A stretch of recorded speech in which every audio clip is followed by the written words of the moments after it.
Hello, everybody out there in YouTube land. It's your buddy ChopTalk coming at you with another Monday preview edition of Chop Talk, brought to you by the one, the only DFSArmy.com, your one-stop shop for all things daily fantasy sports related. NFL, NBA, MLB, PGA. We've got it all. You can read it right over here. DFSArmy.com. Go down to the comments section, become a VIP today. Use coupon code CHOP, C-H-O-P. Trigger that 10% off discount. And get in here, get the content, the tools, the coaching, the optimized lineups, everything that it is that makes you a better player, because everybody's on different levels. And a lot of you are looking to me for advice. I love it. Thank you very, very much. But I look to other people for advice. Everybody, if you're going to continue growing as a DFS player, you absolutely have to have people or access to people that know more than you and can pull you further down the train tracks and make you a better player. That's what we provide as a community. I've got guys in there that I lean on. NFL, I love the sport. I'm pretty good at it. Am I perfect? No. So I have coaches that I go to. You know, Tiger Woods gets golf lessons. We all need a little bit of help here and there. We have assembled the community that will do that for you. What I'm going to do with the review preview today is I'm going to dig in a little bit. I mean, other than telling you that I'm a content editor and contributor inside DFS Army, senior writer, senior coach, and you can find me out on Twitter at ChopTalk. I'm going to dive in, review preview. And I don't do this very often. We're going to visit some game tape. I want to explain a couple of things to you in terms of making a cash lineup and where maybe we went wrong, maybe we went right. Now, I don't put a lot of credence in the where we went wrong and can you learn from it stuff. I'm not an NFL coach breaking down game tape, looking at you saying, hey, you turned left when you should have turned right.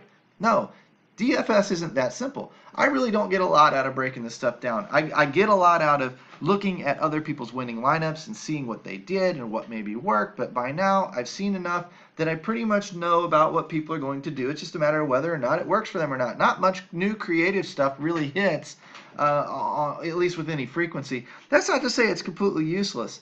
That just means that if I had the same information that I had Sunday at 11:30 in the morning, would I have made any different decisions? No, I wouldn't have. Not unless I made another lineup. I wouldn't have. I hemmed and hawed over this all week long. I was fine with where I was. What I did was I selected Alex Smith first.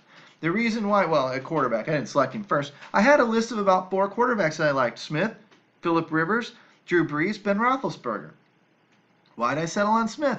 Price. This is for the 1 p.m. slate only. Case Keenan would have been on it for the main slate. But why Alex Smith? Well, he was home. He has a high floor.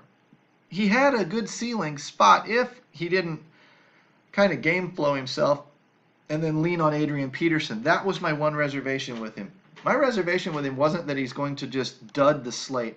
It wasn't, it was a little bit more that he doesn't maybe have the ceiling to go with the floor that I would really like, but he does have a very, very high floor, and I felt very, very safe with the pick. Phillip Rivers was on the road. Phillip Rivers was a 7.5-point favorite. Phillip Rivers was probably going to be leaning on Melvin Gordon in the defense. I didn't like that for ceiling, and I didn't like the floor on the road. I also know Buffalo will probably back into a win somewhere this year. It'll probably be at home. It'll probably be when somebody we think's going in there just to smash their brains in goes in there and falls flat because maybe they're traveling from west to east. There's a scenario. I was like, it was enough to make me think Smith is safer. And I didn't like Phillip Rivers' ceiling anyway. Ben Roethlisberger was another one. I thought, man, I don't know if I can trust the guy. Great spot. Don't mind anybody. Yeah, he's fine for cash. Is he cash safe? I don't think so. I don't think he's cash safe compared to the others on the slate. I think that he's cash viable because of the high implied total being at home. He plays better at home. Kansas City's bad. It's on defense, et cetera, et cetera, et cetera. I think that put him into consideration for cash, but I don't think it made him the lead dog because he's not Tom Brady. He's not Alex Smith. Not that Alex Smith is Tom Brady, but he's not Kirk Cousins. He's not somebody with that high floor that spreads the ball around in the offense. He's kind of a baller that'll throw it deep and a high risk, high reward kind of guy that goes for it at home and pulls it off at home and then kind of gets in his own way and trips on his own shoes on the road. Alex Smith has a little mobility and a little bit of floor. That Ben doesn't have anymore. Things like that made me kind of go, now I could clearly see Ben having the upside to win the entire week. No issues with that. I just felt his floor was a little bit lower, and I felt like I really needed floor this week. So it's where I went. In hindsight, wish I'd have picked Ben because he was on my list, and he was probably my second choice. Drew Brees was cost prohibitive. He was too high priced to me to be used compared to Ben, compared to Alex Smith, compared to Case Keenum, etc., when I could save so much money and then go for the Kamaras and Connors, or the Gordons and Kamaras, or the Antonio Browns and the Mike Thomases and the high floor guys that would help round out that lineup. When I have to go all the way up to a Drew Brees, then I can't get a Kamara with him and I end up punting or something, and it's not very good. So, felt like he was a little too cost prohibitive. When I look at the running backs, I look at Melvin Gordon, James Conner, and Alvin Kamara, and I'll talk about Kamara in a minute. Gordon, to me, was a smash spot. 7.5 favorite on the road, west going east, is big. That is big. Yes, 13-point favorite at home or whatever with the 3-point swings and whatnot. But it's just, it really speaks to what Vegas thought. And in that case, it worked out perfectly. Melvin Gordon, 3 touchdowns, was leaned on, et cetera, et cetera, et cetera. Fine. James Conner was going to be chalk. There was a lot of insulation in eating the ownership in a cash game. Yes, at 68%. If he does poorly, 68% of us are screwed. But I only need to get in the top 50% to win some head-to-heads and to end up in the 50-50s. So I can still get in the top 20% of these 68% in cash. So that's smart chalk to eat. That's how you determine that. Bad chalk to eat might be 23% if you're eating it solely based on that. 64%, fine. 55%, fine. 61%, fine. 68%, fine. Why? I can miss on all these guys, and y'all did too. And if the rest of my lineup goes off, I can get into the top 5, top 10% of these lineups and still eke into the cash. That's why we don't worry about ownership in cash games. In fact, I will actually try to eat some of it on purpose because I'm using it as a blocker to you. I've got James Conner, you've got Antonio Brown. We don't worry about what those two do. I've got Quincy Enunwa, we've got Jonnu Smith, and we've got Alvin Kamara. So it becomes like a 3v3 or a 4v4. It's Alex Smith versus Ben. It's Melvin Gordon versus Tevin Coleman. Aguilar versus Mike Thomas. And Chargers versus Atlanta Falcons. That's all that mattered between me and this guy. And he won. He won on Ben. Good for him. He lost on the Falcons. He lost on Tevin Coleman. But he won on Ben. Great. Good for you. So, what we're looking for when we're trying to dissect this lineup is where we could have gone differently. I wasn't going any differently than these guys. I could have come off of Melvin Gordon, but for who? Kamara? I got him in there anyway. Tevin Coleman? To me, no. Wasn't safe enough. When you drop to the price of a Tevin Coleman, you're taking a little bit of chance, in my opinion, on a little bit of that safety, which, he did fine, but you're buying up to Mike Thomas, and that made a difference yesterday. Made a big difference. My decision ultimately came down to, because a lot of these guys, number one receiver in a PPR type format, and I know Fanduel's not PPR scoring, but they do get targeted in the red zone some. Jonnu Smith was a standard punt. I was a little surprised he's 15% owned. And then Alvin, and here's another, we'll talk about that in a second. But Alvin Kamara in the flex is ultimately, it was between Alvin Kamara and Mike Thomas. And Alvin Kamara has the floor. Why? Because more scenarios in a game include him than include Mike Thomas. Mike Thomas can get game flowed out of the game. If they open up a huge lead against Cleveland, go up 2 or 3 scores, they're not throwing to Mike Thomas all that much anymore. They're still handing the ball to Alvin Kamara most likely. Alvin Kamara catches some passes out of the backfield, so he's a catch-up specialist if they do fall behind in the game. So there's a couple of scenarios where we're still going to be using Alvin Kamara, so he should have more workload. He should have more. Now, I'm not talking 20-plus touches. I'm just talking about he should factor in the game for longer, in more game unfolding scenarios. That's why I chose him over Mike Thomas. It was wrong. But that coins the other phrase. I'll talk about Jonnu Smith, and I'll get to another phrase. I'm going to tell you something about 20-60-20 here in a second. It's a rule that I kind of just created off the top of my head. But Jonnu Smith is a good punt. There are good punts and there are bad punts. Good punt, Quincy Enunwa, number 1 receiver on his team, runs out of the slot, gets a lot of targets. Good punt, Jonnu Smith. Why? 4,200 doesn't kill you to 0. 0 in an 8,200 kills you. So if you're taking the risk of a David Johnson right now, that's not a good spend in cash games to me because you don't know what they're going to do with David Johnson right now. Jonnu Smith, I don't care. He's so cheap and he should have been chalkier than this. At a 0, I am not worried about it. He's going to screw us all the same. He's dirt cheap, and I've got another, $55,000 in my cap to make up for it elsewhere. That's fine. I can't make that mistake on a dud with a $8,000 player. I can with a $4,000 player. So it's all relative. Good punts, bad punts. I mean, an $8,000 player is not a punt, but good risk, bad risk. This is a fine risk to take in cash games because it just doesn't really hurt the rest of my lineup, especially if he's projected to be pretty chalky. I was a little surprised at 15%. Now, 20-60-20 rule, what is that? That is a rule that I'm creating that states that 60% of the time you're going to be within X points and Y points. And it's going to vary from player to player. Sometimes it's going to be a skinny range like quarterbacks. Sometimes it's going to be a wide range like wide receivers or tight ends. But 60% of the time, let's say Alex Smith is going to be in between, say, 15 points and 22 points.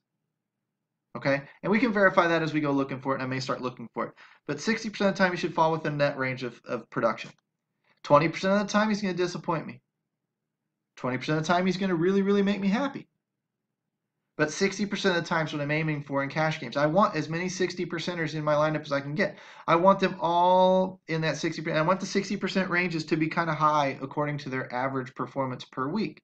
You know, if your average is, say, Alex Smith, 15 to 22, but they're facing Indianapolis and they're at home and he should have a good day and he's got healthy weapons. So maybe it's not really 15 to 22. Maybe it's more like 17 to 25. It slides a little. Ben, great example. Ben's range probably a little bit wider, probably 12 or 13 to, maybe 25. He's at home. He's got a defense that is not good that he's facing. He's got great weapons, as we know. He's not afraid to sling it, as we know. So most likely his range slides a little bit, and maybe he's more like a 16, 17 to a 30. Either way, Alex Smith probably disappointed on the 20% side of the low. If not, he barely was sitting in his 60%. He was on the very low side of the 60% range. Didn't kill me, but disappointing. Ben was definitely on the 20% good side of his 60%. Good for Ben users. But what we're trying to think of is that range. And what is that range? And will I be satisfied with it? Because I hear too many people say, oh, Alex Smith screwed me. No, he didn't. Not at 13 points. He really didn't. He double whammied you because Ben had such a good day, and a lot of people used him in cash too. But it doesn't mean Alex Smith was a bad call, and it doesn't mean Alex Smith had such a bad day you couldn't have cashed elsewhere. I mean, I cashed in my 50-50 just barely with Alex Smith in it. Melvin Gordon, 20% on the good side. James Conner, probably in that, 60% somewhere. Antonio Brown, probably underneath it, probably 20% on the bad side, but didn't kill you because he was 60% owned. Quincy Enunwa, probably 20% on the high side. Maybe he's right in that 60%. I don't know. Nelson Aguilar, definitely 20% on the high side. And you got that out of him at 20% ownership. So that definitely helped you gain some ground in cash on some of these guys if you used him. Jonnu Smith, obviously on the 20% on the low side, but then again, maybe that is his 60% because we don't have anything to gauge from. Alvin Kamara, probably on the lower end of his 60%, if not in the 20% bad. But again, at 64% ownership, it didn't matter. That's the way we think about these things and we evaluate these things. 20, 60, 20. If they're in the 20 bad, you can be pissed at them. If they're in the 20% good, you can be elated about it. If they're in the 60% somewhere, don't be pissed. Don't be pissed. You didn't do anything wrong. It wasn't even all that bad. It was right about where it should be. So, next, let's go to the preview side of things. Let's take a peek into next week and see what we can't spot early on. When I'm taking a look at Indianapolis and Philadelphia, I see the 6.5 point spread. I see that the line's moving. I like looking at the open and the consensus. I like that a lot because I can see the average of what all the other sports books think. And I believe that in groupthink and in the averages lies the truth. Somebody may be an outlier good, outlier bad. Another DFS principle. But I don't need to necessarily know that when I'm looking at the consensus. I'm just looking at what overall everybody thinks. It's going to be a little bit more accurate than the guy who's really trying to be smarty pants and pick the winner. So I like VegasInsider.com for that, in case that's where you're wondering what the website is. So when I see that 47.5, it moved a little bit. I don't know that that means anything yet, but it tells me that Philly, is in a good spot to run the ball if we can determine who is going to get the workload, which we can't. then it's a good spot. Carson Wentz, Zach Ertz might be in play. Those types. I look at the Cincinnati-Carolina game and I think, okay, Cincinnati's on the road. So I'm not real high on Mixon and those guys yet. Carolina's at home. They're going into a pretty good defense in Carolina at home as well. So this is probably going to be largely an avoid type of game for me. This game here, Jacksonville should be an elite defense. The reason why, 39.5 points. Split it in half. You're at what? 19 and 3/4. Take 3 points or so off of that. You're down into the 16-17 range for the implied scoring of the Tennessee Titans next week. Anything under 20 is outstanding, and you should be targeting the opposing defense, which would be Jacksonville at home. We know they're an elite defense. We know they take the ball away. We know Blaine Gabbert or Marcus Mariota are going to be throwing, and they possibly are turnover prone into that elite defense. Jacksonville should clamp down the weapons. I don't know what I would use on the Tennessee offense, but I will be using the Tennessee defense. You can talk Blake Bortles, TJ Yeldon, all that crap all you want. Keelan Cole had a good week, but I'm going to be keying on that defense. New Orleans, Atlanta, shootout warning, 53 points, 3 close spread. We might want to look at how New Orleans performs in Atlanta before we really get high on the shootout. Denver, Baltimore. Denver traveling out of the mountains, coming to Baltimore. Low team total again, 5.5 points, 2.5 off of 21, so like 19-ish. What we need to be looking for there is possibly Baltimore's defense. Better than Jacksonville? Probably not, but still in a pretty good spot. Manuel Sanders, road dog. Low total probably will be somebody that people should be on. Maybe because they're traveling, maybe people won't be on them, and you get him a little bit lower ownership. But he's done nothing to disappoint you these first 2 weeks. Keenum loves him. Don't know that you're leaning on Alex Collins a lot, but we should find out next week if things go according to plan. If they don't lean on him in the third scenario, I don't know what to say. New York Giants. Thanks for the update, website. My goodness. New York Giants, Houston probably in another good spot. The Giants' offense has been putrid. God, that pass rush Dallas got last night was insane. Houston should have no problems getting one. Eli might be eating a lot of turf again. 3 points off of 20.5, so 17.5-ish, 17.5, 18, another good spot for another good defense. We're going to have a couple defenses to pick from next week. That part's pretty clear. We're going to have ourselves some good defenses to pick from. We haven't even gotten to the best one yet. But I'm not going to rely much on them for offensive stuff because the game total is pretty low.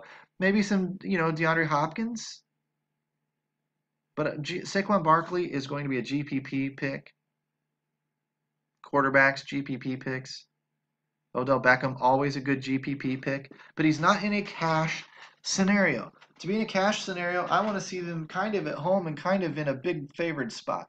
I guess road dog for Odell. Road dog, low total. Maybe. Okay. Maybe I can change my tune there. Maybe we're going to like us some Odell. But paying up for it, we can't be wrong.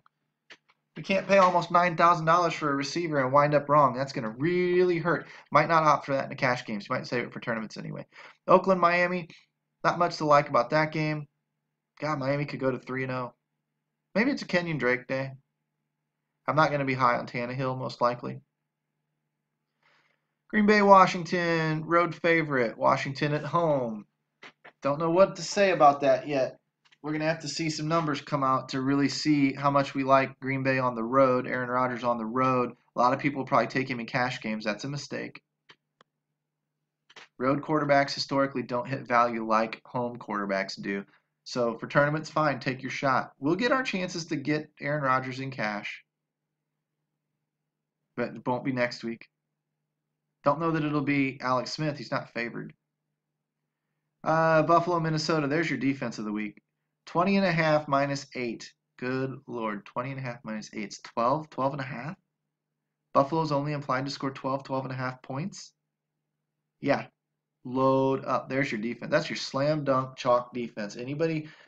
Jacksonville, sorry, you just got relegated to a GPP defense. Baltimore, you relegated to a GPP defense. Houston, GPP defense. Cash defense is Minnesota, period. End of story. Shut the video off right now. Done. That's all the analysis needed. 12.5 point total. Going to be chucking it late, trying to catch up if they have any pride whatsoever. Could be turnover prone. But you're going to get solid production one way or another out of Minnesota defense. May only be 6 points, but it's got a high floor for a volatile position like defense. 56, shootout warning. Going into Kansas City, Mahomes is going to be very popular. I know he's up to like 9K, which is dumb. This site's overreact. You're idiots. God, you drive me nuts. You won't even let me play Mahomes. And Mahomes is in such a great spot, you're going to make me pick a subpar quarterback somewhere else for the situation. But people will chase Mahomes. I think he's going to be cost prohibitive. Damn, shootout warning, though. Could happen. Does that mean Jimmy G on the way back? Nope. Road dog. Might look at a Kittle again. Might look at a Godwin again. Somebody like that. That'd be okay. But not the quarterback. 48 -7. Rams. Gurley time. Rams. GPP defense. On the 4 p.m. slate, they'll probably be chalk again. But good Lord, Gurley is just a man among boys right now. Cooper Kupp. Brandon Cooks. Jared Goff's probably playable in this situation. Chargers are not a terrible defense, so it might be interesting. Might get a little bit of struggle out of them. Phillip Rivers, no. Melvin Gordon, probably not. Austin Eckler, GPPs. That is if you bank on backups. I don't think I could do that. Keenan Allen, for sure. As long as we don't get some nasty quarterback, wide receiver cornerback matchup. Keenan Allen. Chicago, Arizona, yuck. Just a gross game. Don't use it on the main. Probably have to use it on.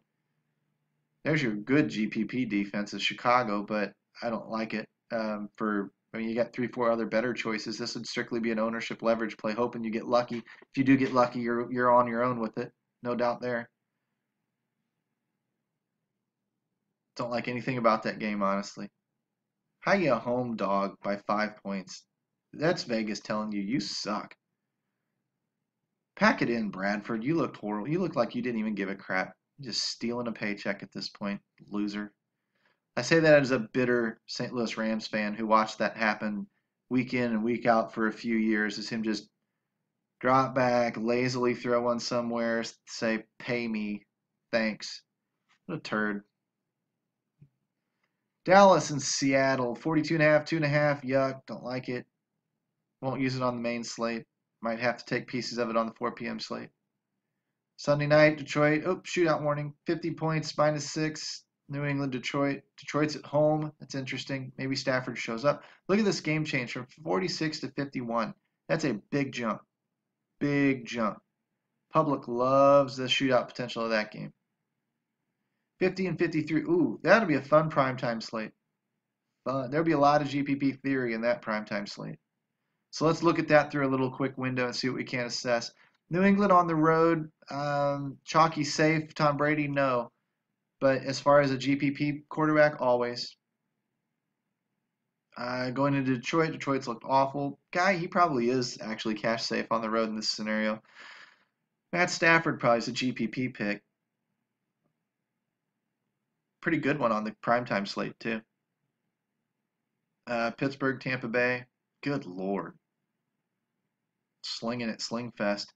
Maybe Fitzpatrick. Big Ben on the road. Nobody will be on him. So if you pick him in a GPP on a little 2-game slate and he has a good game, you probably have the lowest owned quarterback of the 4. Everybody will be on Antonio Brown. They'll forget Juju Schuster again. Tampa Bay's secondary has been pretty bad. Mike Evans, Djax, Godley. Who's the other guy? These are names that'll be bandied about. Which probably leaves your lesser owned guys to be like your Golden Tates, Galladays, whatever. Hogan's kind of junky. Gronk will be popular. I think you focus on Detroit, honestly, if you want to win a GPP. Stack them up. Hope it happens. New England's not going 16-0. Hell, they just lost last week. So anyway, that's a quick review preview. If you like this type of stuff, you jump into the DFS Army and let's talk coaching. I'll leave this out here for a day or two. We'll come back since we've already looked at Vegas lines a little bit and got some judgment calls. I'll put the box checkers video in the wishbone for everybody. That's my hyper simple way to narrow your player pool down. We'll review that later in the week. Come back and see me for wishbone. Follow me out on Twitter. Like, subscribe to the DFS, the YouTube channel. Come and become a VIP inside DFSArmy.com if you're interested in getting yourself coaching to get to that next level. Like I said, I have coaches. Tiger Woods has coaches. We all need coaches from any level, from beginner to end. Let's swallow the ego, put it back there in the closet. Come get yourself some coaching. Let's talk DFS and let's get better together. Take care, guys. Talk to you tomorrow.